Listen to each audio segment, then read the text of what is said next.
Hi everyone, today I'm going to add some watercolor washes and create a painting based on this little line drawing I did, painted from life, when my wife and I went down to Sidmouth the other day. So Sidmouth is a seaside town.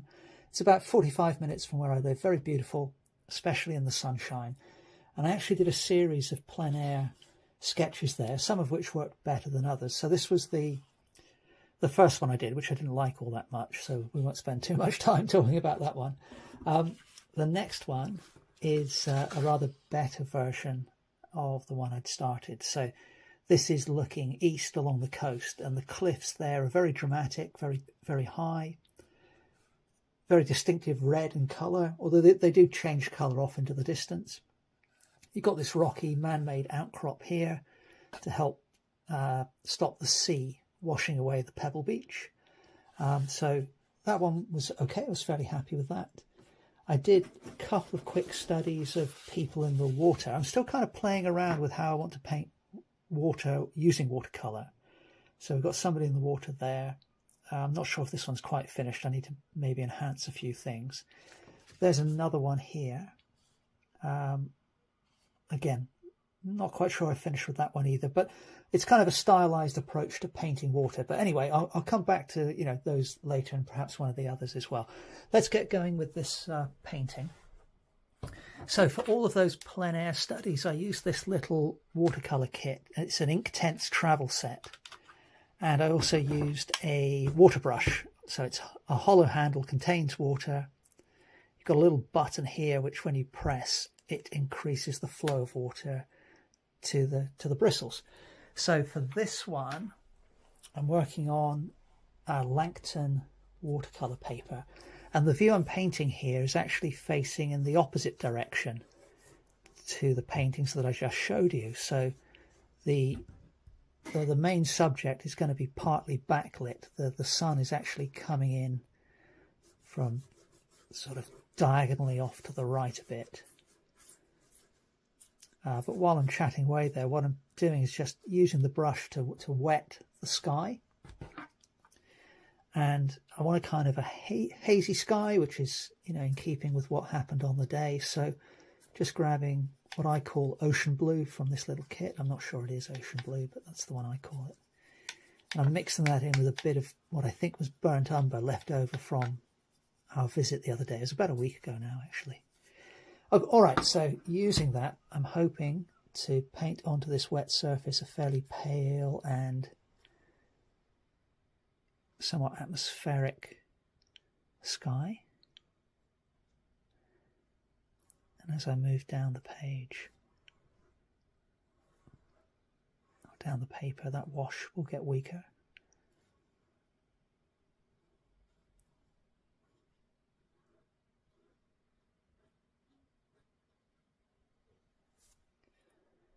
And that's worked out fairly well. So now this is a part of a cliff here, but it's kind of shrouded partly in mist. So I'm picking up a little bit of a reddish brown that I mixed up there on the day as well. And I'm mixing that in with a bit of that sky colour. So I want a kind of a similar wash in terms of tone to what I just put down, but I want it to be a little, that's not too bad. So it's come out a little grey, but that's fairly accurate with what was going on the day. Now, the paper here is dry, but as I paint up towards the edge of my line work, some of that's starting to bleed into the wet sky. Now, I don't personally mind that happening. I think it kind of adds to the painting. And the headland kind of continues over here. Could probably do with lifting out a little bit of that wash. It's not too bad, actually. It's not too bad a colour. But let's just put a little bit of water in there. Perhaps lift a little bit out with the paper towel. I don't think that's too bad. I'm fairly happy with that. Now, as we move on to this bit, we've got some deep red cliffs, and there are some houses on top, and then there's some foliage, sort of trees growing up behind those. I'm not sure I'm going to worry too much about the houses, but we'll try and put a bit of red into the cliffs. I might include the odd house, we'll see what happens. I've picked up a bit of what looks like blue at the edge of that palette. Let's put a bit more red in maybe. And let's see what that looks like. So as I'm putting this paint down, as I did for the previous wash, I am squeezing the button on the handle to get a good flow of paint.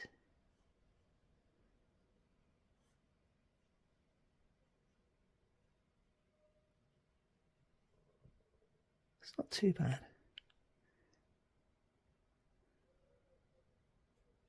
And then for the, I think that's a dark green there. Yeah, it is. So I'm going to mix some green into that reddish colour, because although these trees, although they're, you know, really a beautiful bright green if you were right next to them, they often, this particular lighting off in the distance, you can't really see the brightness of the green. So I want to keep it fairly subdued. And notice I've changed my brushwork now. I'm just kind of dabbing the tips. And again, that bleeding of this wash into the still slightly wet sky wash, that's great for what I'm doing here. Now I've left myself a little bit of a white area there. So we'll perhaps turn some of that into houses in a moment, or buildings, whatever. You know, we can perhaps come down here a little bit, make it a bit smaller. But I think that'll do for the moment. So now, next thing to tackle is the water. So I'm just going to let that dry a little bit while I chat about the water. So the water facing, you know, how water looks obviously depends on, like everything, depends on the lighting conditions and the angle you're looking at it from and all of that. So in the opposite direction, the seas down here, by the way, is very multicoloured. I've exaggerated it here, but you know, the light's catching off in the distance, and I've changed the colour from a pale blue to kind of a greyish green here, then a bright blue here, and then gone back to some greens for some of the nearby ripples. If, however, you look down at a steeper angle, so this water here, I've depicted very close, this is very close to the rocks I was standing on, where this other stuff was more off in the distance. Looking down, you see the oranges and the greens of, you know, it's either seaweed or some kind of growth on the rocks below. The oranges and the reds are the colours of the pebbles underneath, because the water's very clear here. And then you get a lot of reflected colour as well. And, you know, you see so a much greater mix of colour in the foreground than you do as you go off into the distance. Now, I did do on the day a painting facing in this direction. So that's this one here. And this is probably my favourite one of the day. So you can see that I've got a pale sky. You can get more of an idea of what the scene looked like here, because here's the cliff and the buildings. Headland shrouded in mist. There's actually a kind of a rock pillar here. And then for the water, I just used some dry brush here and then put the silhouette of a sea swimmer in. So I personally think that one's got quite a nice atmosphere. So yeah, I think it's the 25th day, isn't it? Is that right? Yeah, so it was a week ago that we were down there. Anyway, so yeah, so the plan is for the water, I intend to use something similar to this technique rather than the multicoloured technique. So what I'll do is, so I painted onto wet here, I painted onto dry here, but with quite a decent application of water from the brush. So what I'm going to do now is just, I'll stick with that same brush, but we'll just clean off the bristles a bit there. And then the water's very blue, facing in the direction we're looking at the moment. So just cleaning that palette out. And then I'll go back in for some of that ocean blue.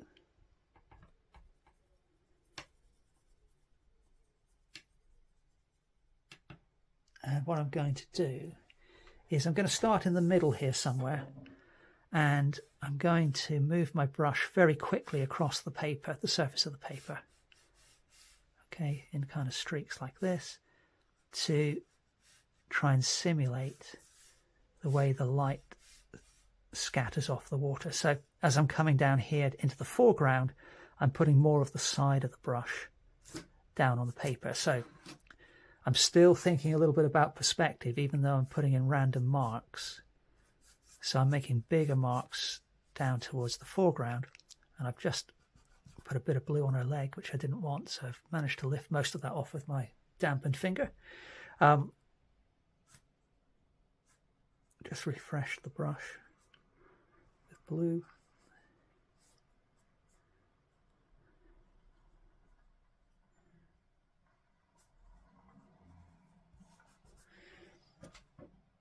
So that's not too bad. That's not too bad.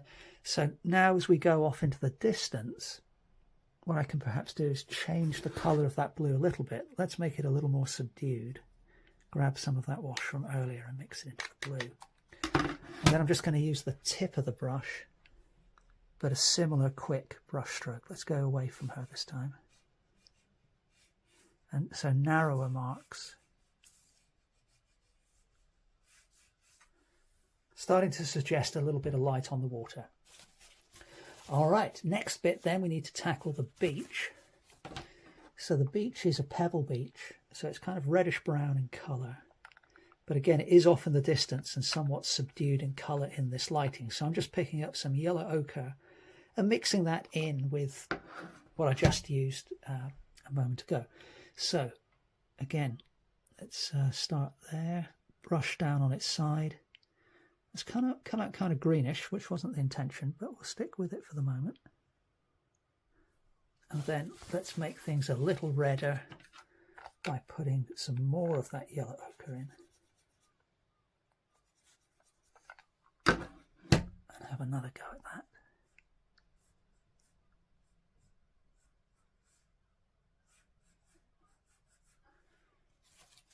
And that'll suffice for now. So moving down to the foreground then, we've got these rocks here that she's sitting on. So there's almost a natural rock chair here, in that there's a big rock she's leaning her back against, and then she's sitting on another big rock.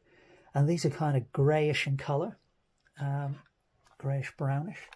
So my plan is to create some, before I start to paint shadows and things, create some random textures on the rocks.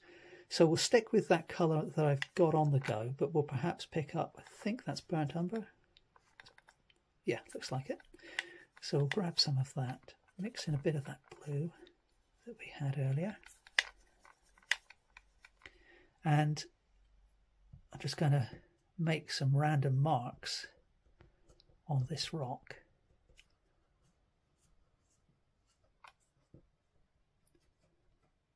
Let's get a bit more blue in the mix. So we'll just vary the colours that we put down on the rocks.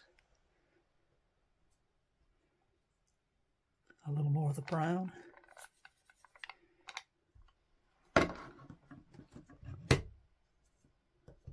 So it doesn't look like much at the moment, but my hope is, if I can avoid putting the rock texture onto the person, is that when I paint things like cast shadows and so on across this surface, it's going to start to give the illusion of it being a rock, because there's no way in any kind of sensible amount of time to paint every bit of texture. Okay. Now I think I could probably do with a touch of, just a little touch of yellow into the mix there. So let's pick up some yellow, and there's a bit of a kind of yellow ochre off in this one. So let's just put a little bit of a warmer colour in a couple of places.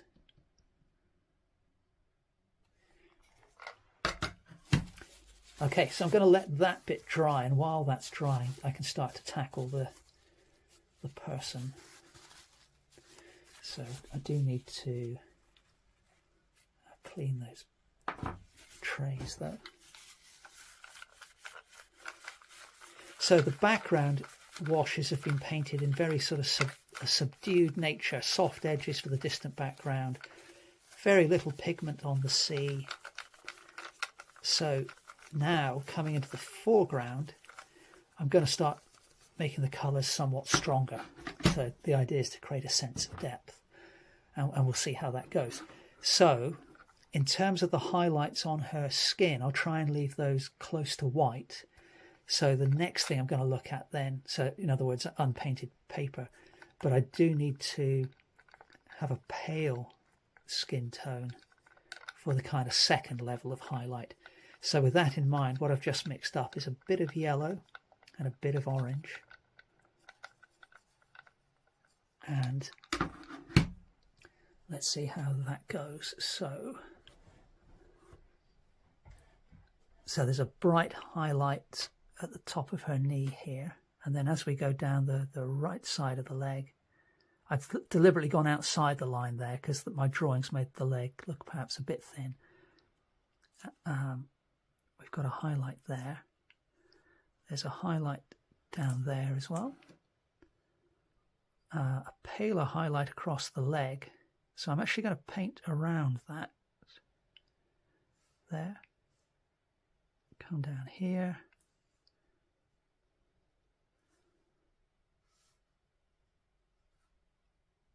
There's a bit of a highlight there on her arm.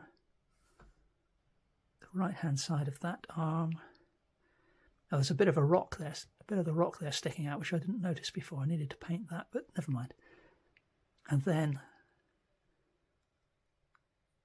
right side of her head, her nose. That'll probably, I'll put a little bit on the neck. That'll probably do for that, the application of that colour. So now we go back to that colour and let's grab some yellow ochre, put that in, and perhaps a touch of the red.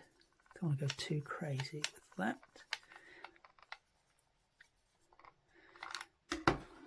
Let's see what that looks like. Oh, that's not too bad for a kind of mid-tone.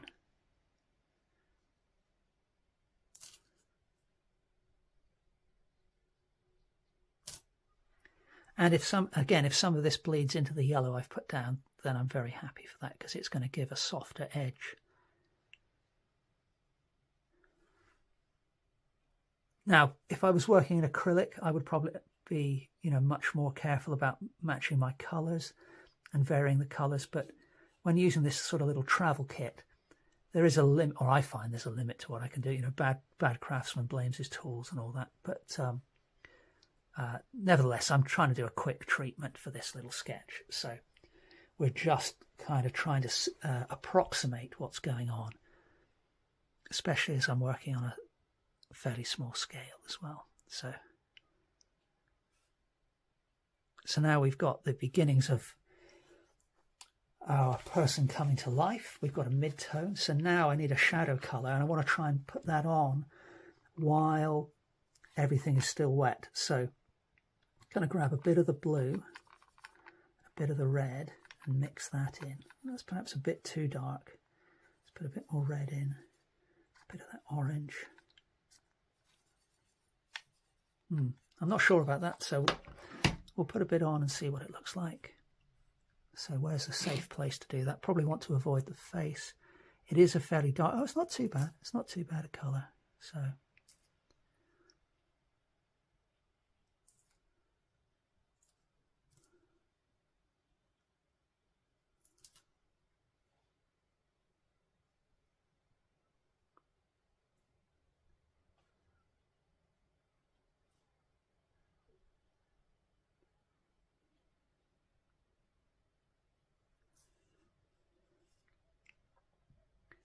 yeah, that's worked reasonably well. So now the shadows are a little lighter on her left leg as we're looking at it. I'll try and apply a bit more water as I put these washes on, but if they don't come out substantially lighter, that's okay.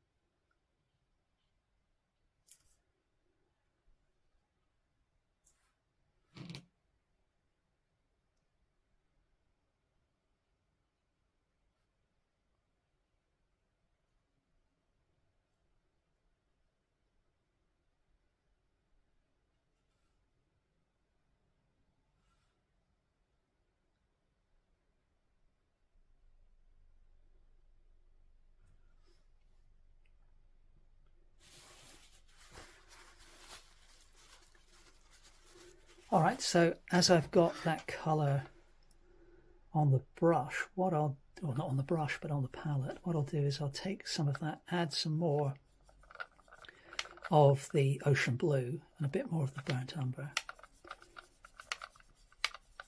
Probably some more of the blue, actually. That's probably closer to what I want. And what we'll do is we'll start to add some cast shadows now. So that's looking very, very dark, but I'm hoping that when it dries back, some of the underlying texture will show through. I'll keep adding water to that as I spread it around.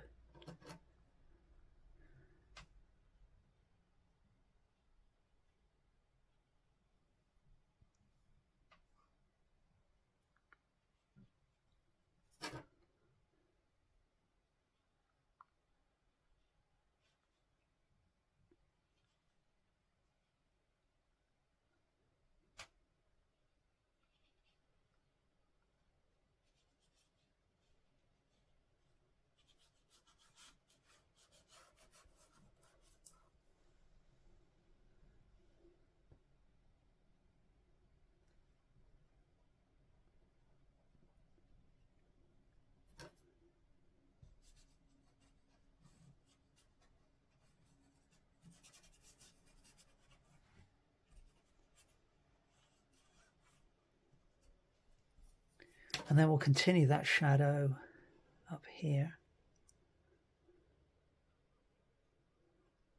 Most of this rock that her back is leaning up against is in pretty dark shadow, actually. Okay, so we've started to establish a little bit of a sense of light coming in from the right-hand side. Next thing to tackle then is the t-shirt, I think. Now the shadows on here are almost a sort of pure blue, I would say. And, you know, for the purposes of my stylized approach today, we'll go to something close to that. I think I'm going to add just a touch of red so that it's a little bit more towards the purple. Just squeezing a bit more water onto that. And we've got, now these shadows are going to tell us quite a lot about what the fabric of the shirt is doing. So I'll do my best to capture that. So we've got a kind of a crease there, which I've actually started to indicate with the drawing, and then just above it is another little shadow. And then there's a bit which comes down like that. There's another crease, so just leaving a gap of white.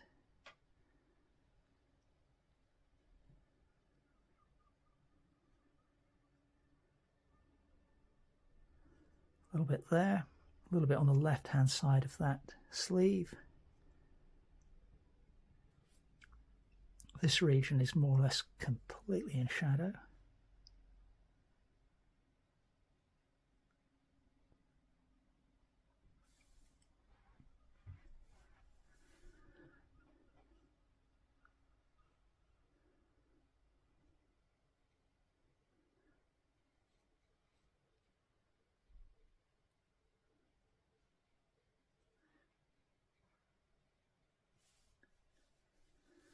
That's working fairly well. So we'll continue that down onto the shorts.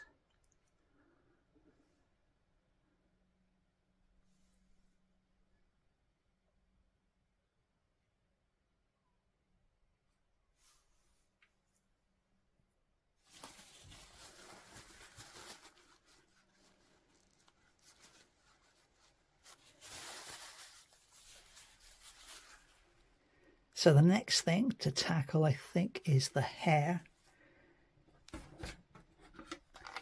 So we'll go orange. Oops. Didn't mean to dip into that blue there. Put a bit of red in. A bit more perhaps. And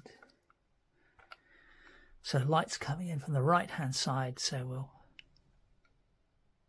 without being too fussy about it. So I find it, trickier to work at this small size than I do if I can work with a big sweep of my arm. But that said, we can still be fairly loose with the brushwork. Try not to think about it too much, I think is a good tip.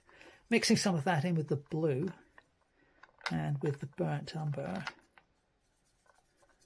and put a bit of red in there as well. And then while these highlights are still wet, put down a rather wetter application of paint. And my hope is that that's going to kind of, run into each other, do its own thing, and create some effects that, I wouldn't be able to create on my own. Put a bit more down there. So that's not working too bad.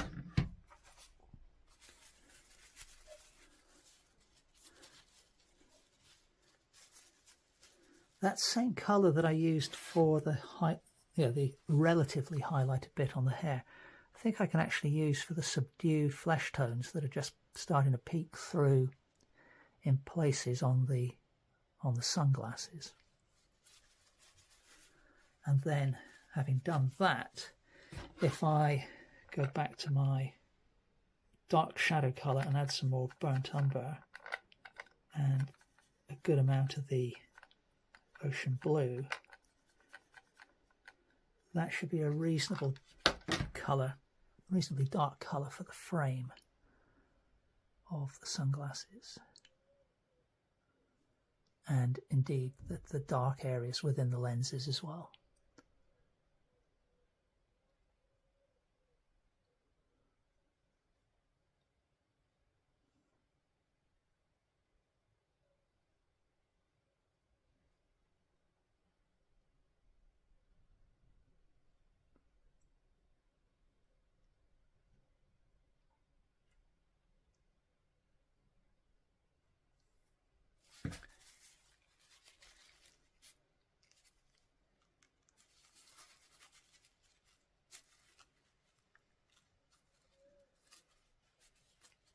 Okay, I'm grabbing just a little bit of red just to capture a little bit of the design on the shirt. And let's get rid of that. Let's get a different piece of paper. And then we'll do a touch of the paler green that I've got in this kit.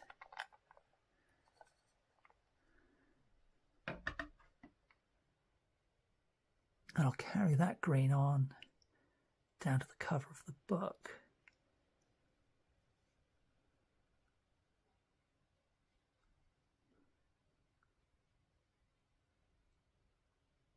And then on top of that, I'll go back into my dark colour and we'll just suggest some kind of design on the cover of the book.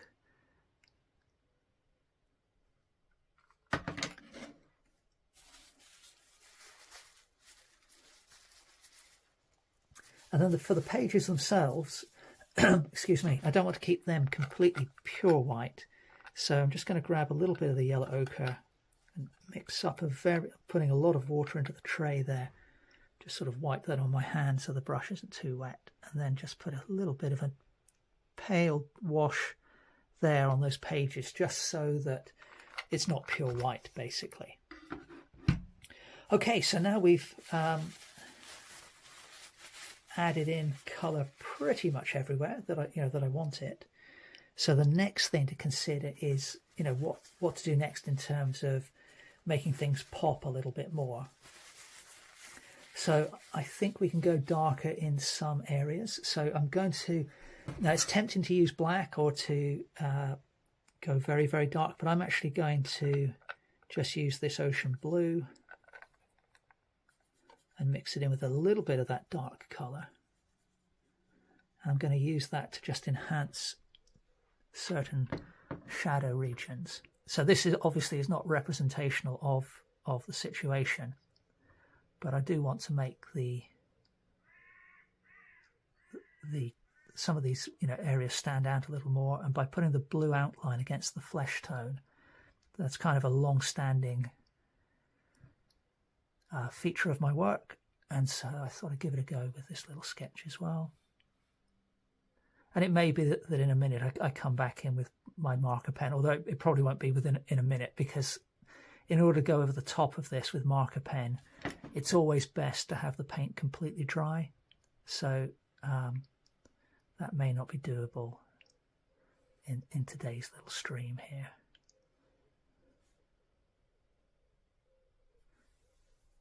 But I think at the moment I quite like the way those blue lines are working.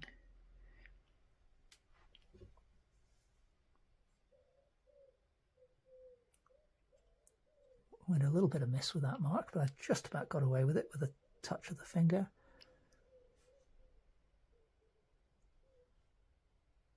I'll give her some bit of blue in the hair.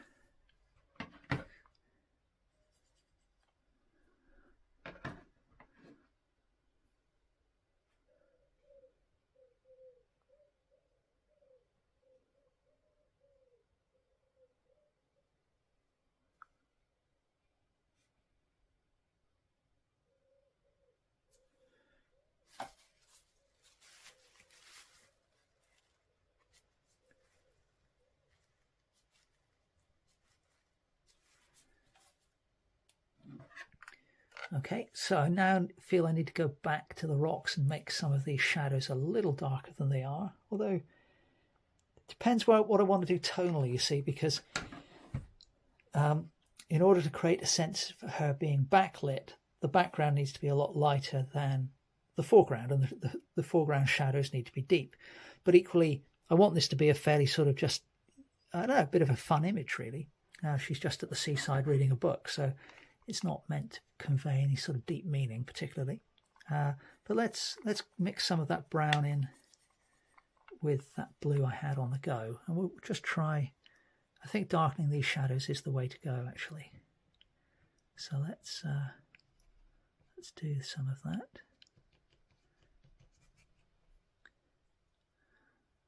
Or at least the shadow on this rock.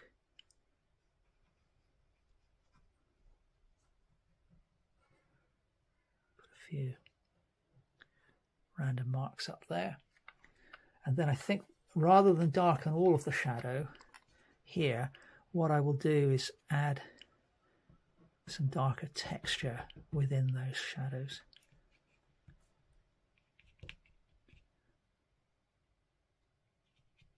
And then continue some of that dark texture across the edge of the shadows as well.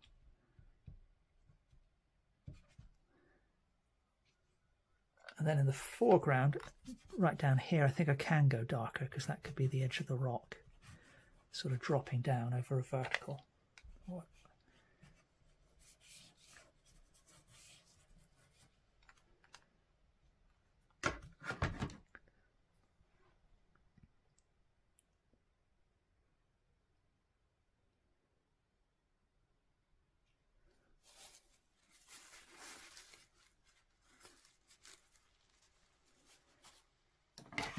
So I feel the need to solidify this rock in the highlighted region. So I'm going back into this kind of brownish orange I've got. I'm just going to put a fairly pale wash over the top of everything that's highlighted. There, let's grab a bit more yellow, put that in the mix as well.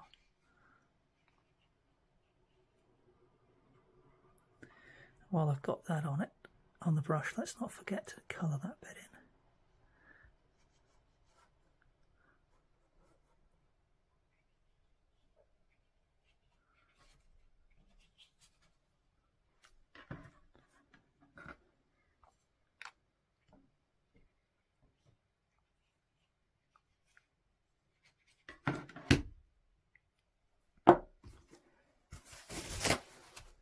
And then I'm just grabbing a piece of paper towel, and while that's still wet, I'm just going to lift off some of that so that it's not too even a wash.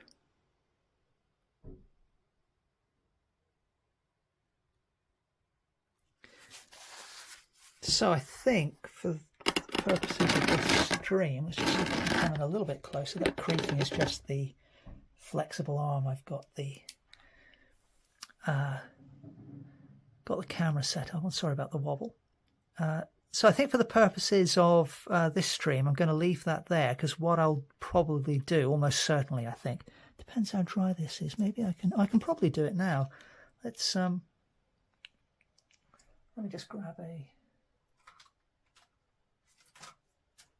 So this is a Unipin marker pen.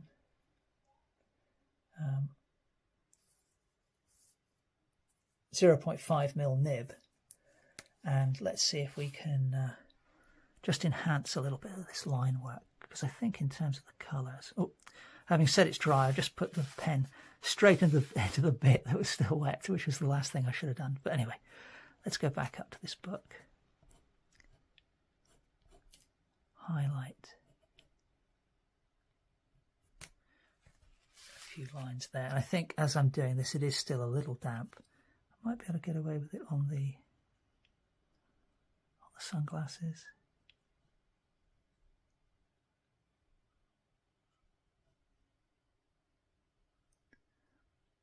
Maybe the hair. Yeah, I'm sort of drawing into slightly damp paint, which isn't necessarily a bad thing, but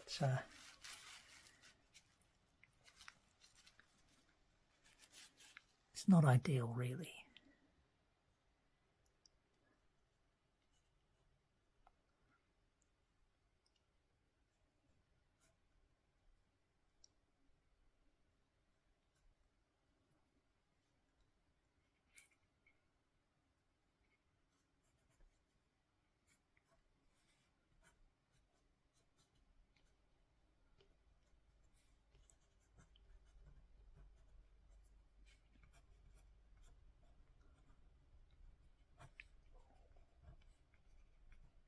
You see, let's see how much wider the pen mark is there, where I've gone into the damp paint compared to where the other regions I was working on. So I think for the purposes of this stream, I think I'm going to leave that one there. So just a fun little sketch. It's just a nice memory of, oh no, what am I talking about? There is a bit I've missed out, isn't there? Hang on a minute. Okay, so now switch to a 0.2 nib. So I've just remembered I was going to put some houses in there. So we'll just...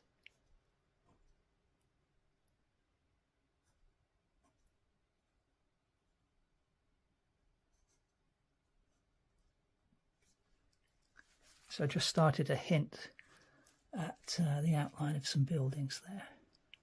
And I'll make use of the shape that the wash has given me.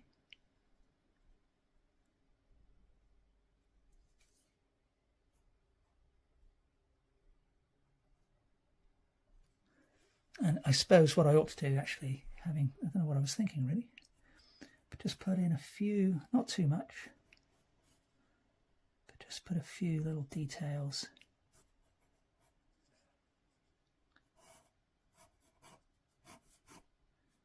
in there, so there's a little bit more structure to that background. And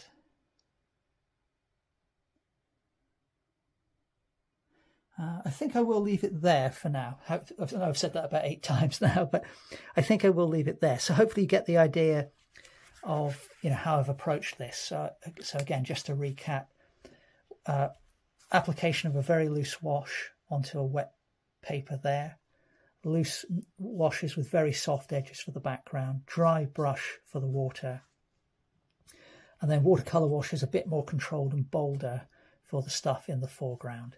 And there's a few areas that I definitely need to work on, I think, just to sort of bring this to resolution. But on the whole, for a quick demo, I think I've kind of got the point across. And either way, it's just a lovely memory of a wonderful day down at Sidmouth, just kind of sat on the rocks. Very light. It was perfect plein air painting conditions, actually, because it was sunny, but there was a light breeze, which was enough to keep us cool, but not enough to blow the paper around, which is often a problem when you're painting outdoors, especially by the coast. So there we go. Okay, thanks very much for watching, and hope to see you next time.